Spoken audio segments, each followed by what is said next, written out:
So, you want to talk about old money? I love old money. Every coin tells a story, and this story starts in 1830. A new country just appeared on the map of Europe. That country was Belgium. Before this, Belgium was part of other kingdoms, like the Netherlands. But the people wanted their own nation. They fought for it, and they won. Now, being a country isn't just about having a flag and a king. You need to run the place. You need an army. You need roads, and for all that, you need money, your own money. It's a symbol of independence. It tells the world, we are here and we are in charge of our own destiny. Imagine trying to build a country without your own currency. It would be a mess. People would still be using Dutch guilders, French francs, or old Austrian coins. How can you set tax rates? How can you pay soldiers? How can you build a national economy when everyone is using different types of cash? It's impossible. So, one of the first things the new Belgian government had to do was create a national currency. This wasn't just about making things practical. It was about creating a national identity. Giving people a coin with their own king on it makes them feel like part of something new and important. It's a powerful statement. The Belgians looked around for a good model. Their neighbor France had a solid system with the franc. It was stable and well respected. So, Belgium decided to adopt a similar system. They created the Belgian franc. The law was passed in 1832, and just like that, a new currency was born. The plan was to make coins that were the same size and weight as French coins. This was a smart move. It made trade between the two countries super easy. It was like having a shared language, but for money. This decision would shape Belgium's economy for the next 100 years. So, the stage was set. Belgium was independent. It had a king, Leopold I, and now it had a plan for its own money. The mints were fired up, and the artists got to work designing the new coins. These weren't just going to be simple metal discs. They were going to be little pieces of art, carrying the image of the king and the symbols of the new nation. They needed to look and feel important because they were. They were the financial bedrock of a brand new kingdom, ready to make its mark on the world. And that's where our story of silver really begins. When you're starting a country, you need coins for everyone. You need small change for buying bread and big coins for larger deals. Belgium did just that. They planned a whole family of coins. The main unit was the franc, and it was made of silver. But they also made smaller coins. You had the 1/4 franc, 1/2 franc, 1 franc, 2 francs, and the big one, the 5 franc piece. These were all made from silver. The 5 franc coin was the star of the show. It was a big, heavy piece of silver, something that felt substantial in your hand. It was real money, backed by its own value in precious metal. The silver content was key. This wasn't like the money we use today, where its value is just a promise. Back then, the value was in the metal itself. The first Belgian silver francs were made of 90% pure silver, or what we call 0.900 fine silver.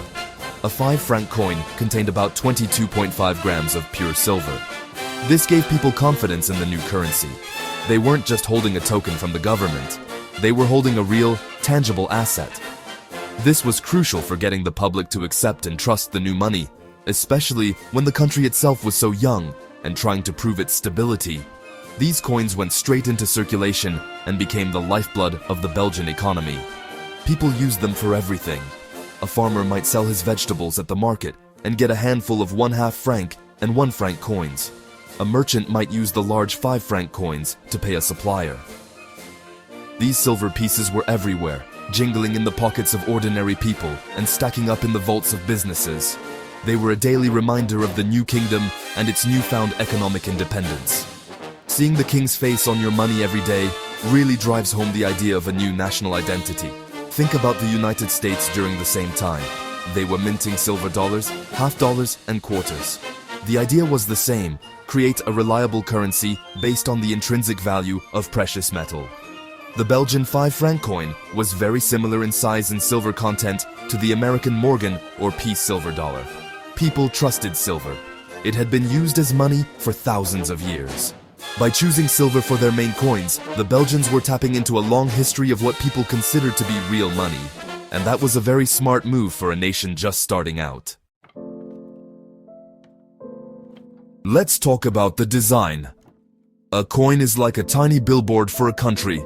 The first Belgian silver coins all featured the new king, Leopold I. On the front, or the obverse, you would see a portrait of him. He was shown looking to the right, a classic pose for a monarch on a coin. Around his head, you'd find the words Leopold Ier, Roi des Belges, which means Leopold I, King of the Belgians. This was important. It didn't say King of Belgium, but King of the Belgians. It was a subtle way of saying he was the king of the people, not just the land. It was a very modern idea for the time. On the back, or the reverse, you had the coin's value and the date it was made. On the big 5 franc coin, the value 5 francs was written inside a wreath made of oak or laurel leaves. These wreaths are ancient symbols of strength and victory. Below the wreath, you'd find the mint mark, which tells you where the coin was made, usually Brussels. The national motto was often included too. L'union fait la force, which means unity makes strength. This motto was a call for the Flemish and French-speaking parts of the country to work together. Every part of the coin's design was full of meaning. The craftsmanship was excellent. These coins were struck with a lot of care. The portrait of Leopold I is very detailed. You can see the lines in his hair and the formal look on his face. The lettering is sharp and clear. When you hold one of these early silver coins, you can feel the quality. The edges of the coins were also special. Many had lettering on the edge, like Dieu protège la Belgique, God protects Belgium. This was not just for decoration, it was an anti-counterfeiting measure. It was very difficult for a counterfeiter to replicate the edge lettering, so it helped ensure the coins were genuine. These designs didn't stay the same forever, of course. As Leopold I got older, his portrait on the coins was updated to show him with a more mature look. This is something collectors love.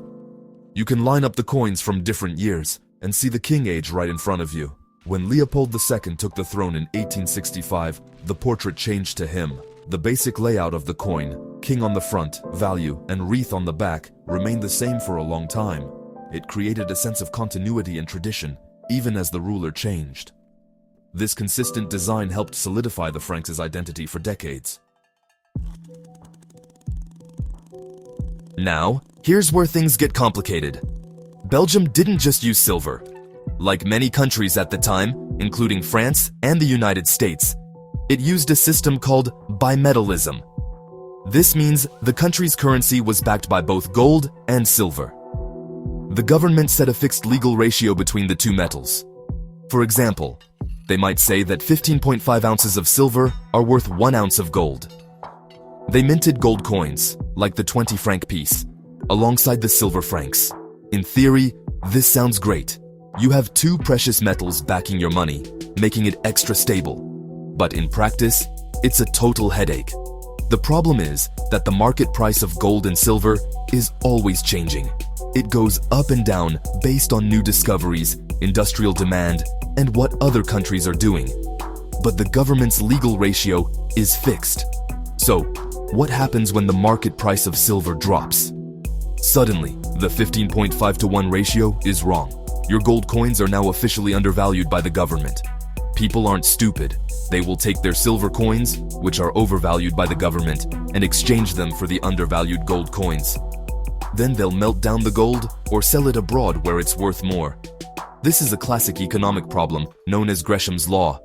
You've probably heard the saying, bad money drives out good. In a bimetallic system, the bad money is the overvalued metal, let's say, silver, and the good money is the undervalued metal, gold. People will hoard the good gold coins and spend the bad silver coins. Soon, all the gold coins disappear from circulation. They've been melted down or exported. This is exactly what happened in Belgium and other countries. The government would be left with only one type of metal coin circulating, even though they officially had a two-metal system. To fight this, Belgium joined the Latin Monetary Union in 1865, along with France, Italy, and Switzerland. This was a group of countries that all agreed to make their gold and silver coins to the same standard. The idea was to create a huge economic bloc where the bimetallic ratio would be stable. For a while, it kind of worked. It made international trade very easy because a Belgian 5 franc coin had the exact same value as a French 5 franc coin. but they were still fighting against the global market. Huge silver discoveries in places like Nevada in the United States caused the price of silver to plummet, and the whole system came under massive strain. The bimetallic headache just wouldn't go away. History always throws a wrench in the works, and for coins, that wrench is usually war. World War I was a total disaster for European currencies, and Belgium was hit especially hard. The country was occupied by Germany. Right away, precious metals like silver and gold vanished. People hoarded them because, well, they were a safe store of value in uncertain times. The government itself needed the silver to pay for the war effort. So, the beautiful silver franc coins disappeared from circulation almost overnight. You couldn't make money out of precious metal when you needed that metal for bullets. To keep the economy from grinding to a halt, the government had to get creative. They started issuing coins made from cheap metals. Zinc and iron became the new silver. These coins were often poorly made and honestly didn't look very impressive. They were called necessity coins for a reason. They were made out of pure necessity. In German-occupied Belgium, the occupying forces issued their own zinc and iron coins, which people were forced to use. It was a dark time, and the ugly, flimsy coins from this era are a powerful reminder of the hardship and scarcity of war. They tell a story of survival. After the war, Belgium was in rough shape. The economy was shattered, and the government had massive debts. They tried to bring back silver coins, but it was difficult. The value of the currency had fallen dramatically due to inflation. A pre-war silver franc was now worth much more than its face value. If they issued new silver coins, people would just melt them down. So, they changed the composition. Instead of 90% silver, new coins were made with less silver, or they were made from cheaper metals like nickel.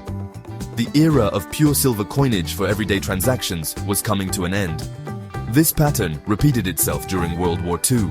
Once again, Belgium was occupied. Once again, any remaining silver coins were hoarded, and the circulating money was replaced with zinc. The post-war period brought even more changes. The economy was again in recovery mode, and the global monetary system was shifting. The Bretton Woods Agreement had effectively put the world on a dollar standard, which was linked to gold. Silver's role as a monetary metal was shrinking fast. The days of carrying a pocketful of heavy, valuable silver coins were over for good.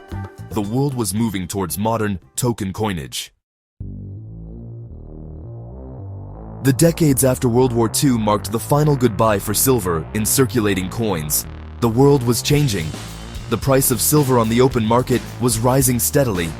By the 1960s, it reached a point where the silver content in many old coins was worth more than their face value. This was the final nail in the coffin. Countries all over the world, including Belgium, had to stop using silver in their coinage. It just wasn't economical anymore. Why would anyone spend a 50 franc silver coin for 50 francs worth of goods when they could melt it down and get 60 or 70 francs worth of silver?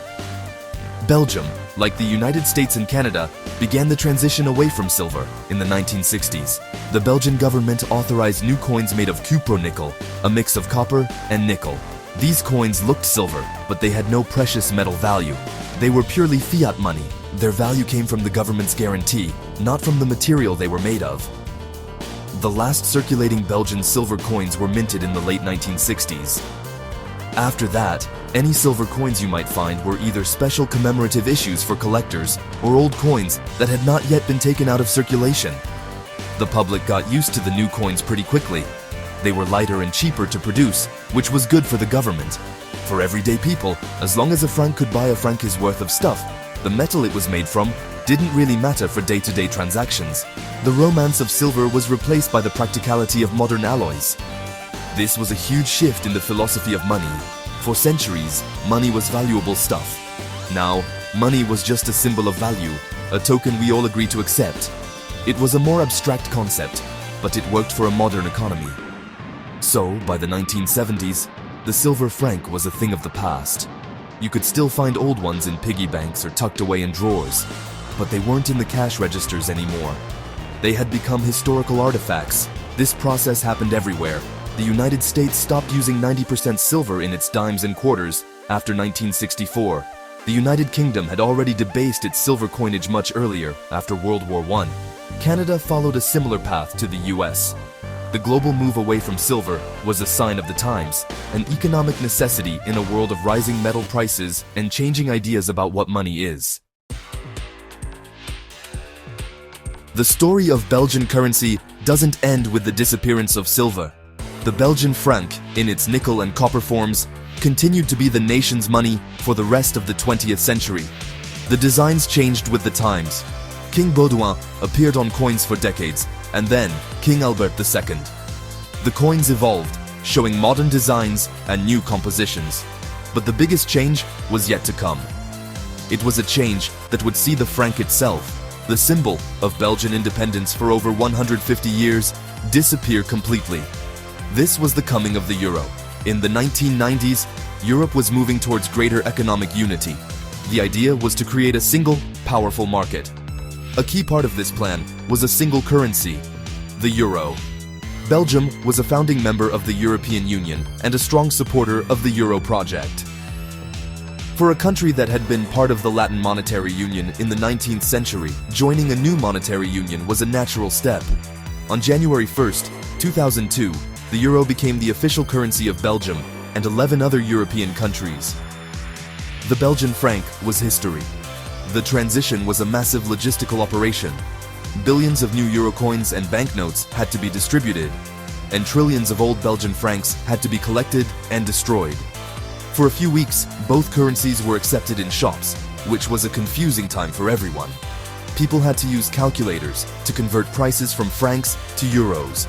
An old 100 franc coin was worth about €2.50. Slowly but surely, people got used to the new money. The franc, which had been a part of daily life for generations of Belgians, faded into memory. The adoption of the euro was the end of one story and the beginning of another. It marked the end of the Belgian franc as an independent currency.